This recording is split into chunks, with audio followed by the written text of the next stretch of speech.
Hi guys, இந்த வீடியோவில் நம்ம கம்ஃபர்ட் ஜோன்லேருந்து எப்படி வெளியே வருதுன்னு பார்ப்போம். First one, set your goal. நமக்குன்னு ஒரு கோல் செட் பண்ணுறது மூலியமாகவும், செகண்ட் ஒன், அந்த கோலை எப்படி அச்சீவ் பண்ணலான்னு ஒரு பிளான் போடுறது மூலியமாகவும், தேர்ட் ஒன், நம்ம எடுக்கிற டெசிஷன்ஸை நம்ம பிலீவ் பண்ணுறது மூலியமாகவும், ஃபோர்த் ஒன், நம்ம கோலை அச்சீவ் பண்ண ஹெல்ப்பாக இருக்க புக்ஸ் படிக்கிறது மூலியமாகவும், அந்த ரெலவெண்ட் ஃபீல்டில் இருக்கிற எக்ஸ்பர்ட்ஸ் கிட்ட பேசுறது மூலியமாகவும் இதுலேருந்து வெளியே வரலாம். நெக்ஸ்ட் ஒன், நம்ம கம்ஃபர்ட் ஜோன் விட்டு வெளியே வந்து நம்ம எடுக்கிற சில டெசிஷன்ஸ் நெகட்டிவா போனா என்ன பண்றதுன்னு ஒரு பேக்கப் பிளான் வச்சிருக்க மூலியமாவும் இதுல இருந்து வெளியே வரலாம்னு சொல்றாங்க.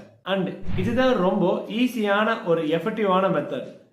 நம்மள மாதிரியே கம்ஃபர்ட் ஜோனுக்குள்ள வாழ்றவங்களை விட்டுட்டு தைரியமா ரிஸ்க் எடுத்து கான்பிடண்டா ஸ்டெப்ஸ் எடுக்கிற பீப்புள நம்ம கூட வச்சுக்கிற மூலியமாவும் இதுல இருந்து ஈஸியா வெளியே வரலாம்னு சொல்றாங்க. கம்ஃபர்ட் ஜோன் விட்டு குயிக்கா வெளியே வராம ஸ்டெப் பை ஸ்டெப்பா வெளியே வர மூலியமா நம்ம இதை கன்சிஸ்டண்டா அச்சீவ் பண்ணலாம்னு சொல்றாங்க. இந்த மாதிரி டெய்லி லைஃப்க்கு யூஸ்ஃபுல் கான்டென்ட்ஸ்க்கு ஃபாலோ பண்ணுங்க, லைக் பண்ணுங்க, கமெண்ட் பண்ணுங்க. தேங்க்யூ.